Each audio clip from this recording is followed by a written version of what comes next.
Welcome to chess, ladies and gentlemen. Man, I'm just getting down with my bad self. You know, putting my moves in. Don't be. You guys are jealous of my moves, man. Don't be jealous, man. You know. Anyways, so I did grab the Wesley So versus Hikaru Nakamura. They played 2 games today. I got one of them. This is the final game that they played for the finals. So you know, high stakes. So I appreciate everybody very much for stopping by. All of my people that are from the Philippines, I will say mabuhay. Magandang umaga, magandang hapon, magandang araw, magandang gabi. Whenever you watch this video, maraming salamat po sa nanonood ng aking mga video, aking mga kaibigan. I appreciate you guys very much. But if you guys are ready to go, man, let's take a look, see what we got for this game. All right, so we got the move e4, e5, knight to f3, knight to c6, bishop to c4. We got knight to f6. We got d3, bishop to c5. And this is the first time I've ever showed this type of a game on my channel. Now I'm playing. It's the Giuoco Pianissimo. So quiet game, very quiet game. And I literally was just talking to somebody in the comments about that. And we were writing it like in all kinds of funny ways. You know, Giuoco. Craziness. But even though it does say that they're quiet games, you guys know that these games are rarely ever quiet. So we do see the move knight to c3.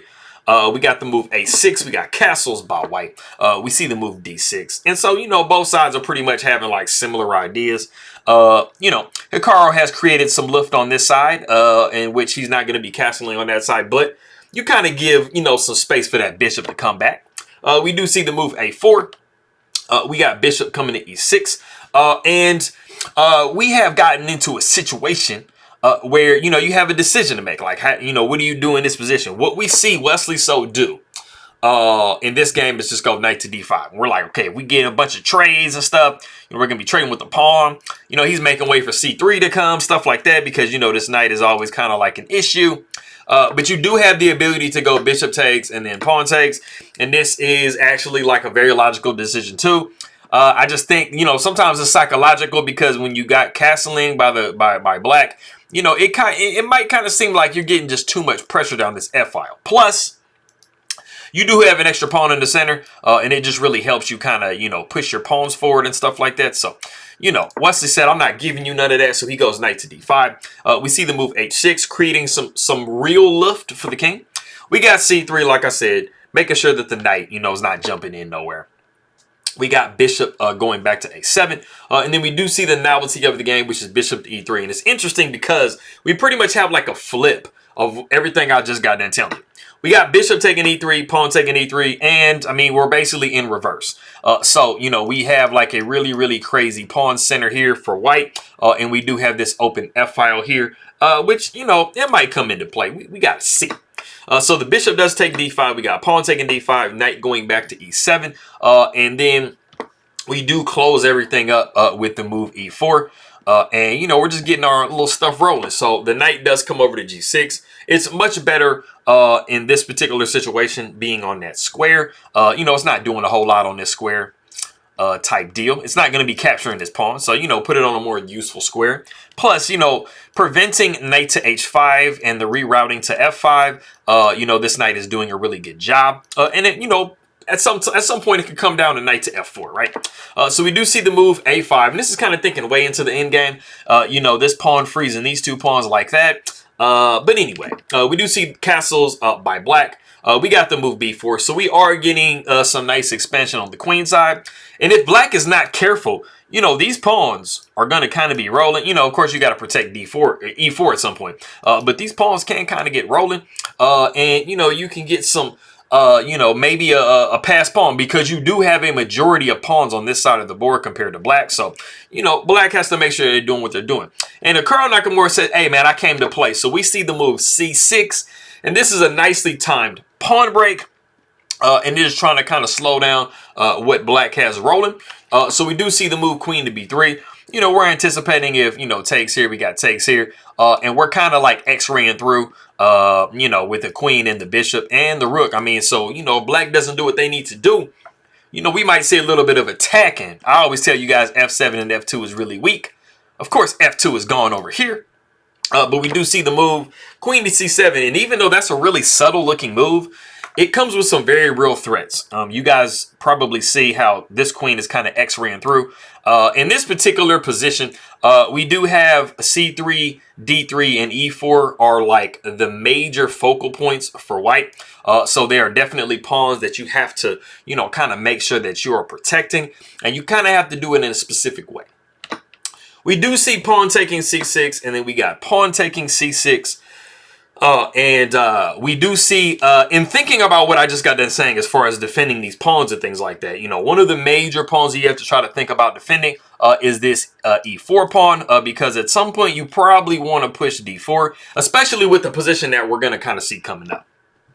We do see knight going back to D2, and then we do see the move rook F to D8. And you do have to be careful in this particular position because D5 is a very real threat. And we're just basically going to be trapping this bishop because if this D pawn pushes without creating any space for this bishop, you know, pawn's going to take, and I mean, like, where do you go, right? So that's why the idea a minute ago, like I said, you know, trying to make it to where you can push this D4, you know, pawn, you push the D pawn so that way you can create some space for your bishop. But that is not what we see. We see the queen going back to A2, which is kind of like somewhat solving the problem a little bit. And then we do see the move D5. And the crazy thing in this position here, you know, of course, as you guys can see, you have pawn takes D5 as an option, right? But what the computer deems is the best possible option for you in this position is rook takes F6. And I think a lot of you guys are like, what? Like, why am I taking the knight with my rook? Exactly. Basically, the computer is telling you that in this particular position, you have to undermine the protection of this D5 point, because if not, your bishop is, I mean, everything is just going to start kind of falling apart in your center. So, of course, after the pawn takes back, you have removed the defender of this square. So now you can kind of trade a little bit more peacefully, but you still have this issue with C3, you know, after the bishop does move. So you kind of still have some issues anyway. But like I said, we did see the move D5, and just trying to avoid what we have going on, we did see the bishop dropping back to B3. But, I mean, you know, the crazy thing is Hikaru is kind of like a hawk in this game right here. He's pretty much finding all of the best moves. He's coming up with all of the best plans. And, I mean, it's just kind of getting a little hard for Wesley to kind of get, you know, his game rolling like he wants. So we do see the knight coming down to F4. And kind of the problem is, I mean, like I said, I mentioned all of these pawns earlier in the video. And, you know, the problem is, I mean, you're getting this D3 pawn attack, but it's like, what do you do? Like, do you defend it? Or do you just say, hey, screw it, I'm going to go ahead and, like, just not even worry about it? Which is literally what Wesley So does in the game. He goes king to H1. Which might kind of seem strange because you're like, why wouldn't you just defend the pawn? Well, it's actually better not to. Because let's say, for example, we just use like one of the possible moves. Let's say we just move queen over here. And we're like, hey, man, it looks like everything's kind of going good. Well, you would be seeing the move knight to G4. And the problem is, I'm about to draw a whole bunch of arrows like Hikaru draws when he's like playing, when he's streaming. You got the knight hitting this pawn over here. You got this knight hitting this one. You got, more importantly, this knight jumping into E3, forking this queen, forking this rook. And I mean, the queen can kind of come over at some point or something like that. So this is exactly what you see when you're watching Hikaru stream. So you don't want to be in that situation. So we will actually go back. After we saw the move queen to C7 earlier, we got pawn taking C6, pawn taking C6. And I mean, everything is like pretty dead even. You're just really good to go. If you guys want to go ahead and pause the video, and there is a specific idea, and there's actually two moves that you can choose from. If you want to go ahead and pause the video and try to see if you can guess which either one of those moves are, go ahead and do so.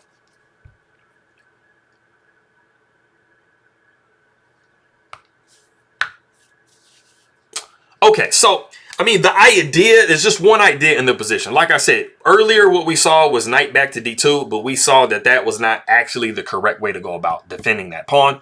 And it is much better, it's super duper suggested, to defend the pawn with a rook. So you can either choose the F rook to go over, rook F to E1, or rook A to E1. The knight really needs to stay on this F3 square. It needs to be able to influence D4 and E5. And that is the main reason why going knight to D2 was so detrimental to Wesley So's game. So if you did guess rook F to E1, or literally just rook to E1, rook F to E1, rook A to E1, you would be absolutely correct. Let's go ahead and just take a look at rook A to E1 real quick, right? If this is one you guessed, right? you would be saying probably, possibly the same thing, rook after d8. But in this particular position here, you do now have the ability to push d4 to give your queen, give your bishop some, space, and you don't really have to move anything.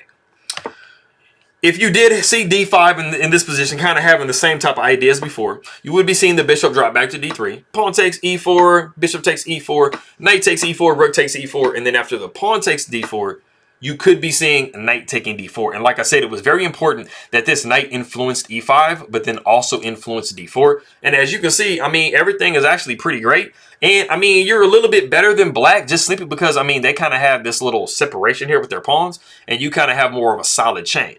And I mean, you're kind of hitting this pawn just like a little bit, right? So if the queen moves, you might be knocking, the knight back or something like that. So as you can see, this is a much better situation than what we saw in the game. But getting back to what we actually saw in the game. The knight did come to f4. We saw king over to h1. And then we just, basically, like I said, we just kind of give the pawn away. There's really not much better to do. And then we see the move g3. And like I said, Hikaru is a hawk in this game. He's like an eagle. And he literally just keeps finding all of the best moves. And g3 doesn't really too much help. It kind of opens the king up just a little bit more. And then we see the move queen to a7. And of course, as you guys probably can imagine, I mean, this knight could come down here, this knight could come down here, and you are really kind of past the point where you can sacrifice on f6 with the rook, and so it's kind of just going downhill from here. We do see pawn taking d5, and then we have knight to f3, and we're trying to kind of get, in a little bit of a better position. We do see the queen coming down to e3, so like, just, I mean, look at everything that's going on. You got this knight in the kitchen, you got this queen in the kitchen, this knight could come in the kitchen like with one of these moves. And I mean, one of these rooks can come over here and start to try to nibble on this pawn. So, like, I mean, White's position is really kind of just falling apart. We do see rook a to d1. We got rook a to c8, like I said, picking on that pawn. The bishop comes down to c2. We see the move e4. We got bishop taking d3, pawn taking d3. And then now we've removed the knight, so we can now go rook to e1. But the queen goes back to a7, which is literally the only move, but it's like absolutely the best move to play. We got knight to d4, and the problem with knight to d4 is after the rook takes on c3, we have just undermined this knight completely, and so now it is completely undefended, so now we have to do something about that. The knight goes to f5.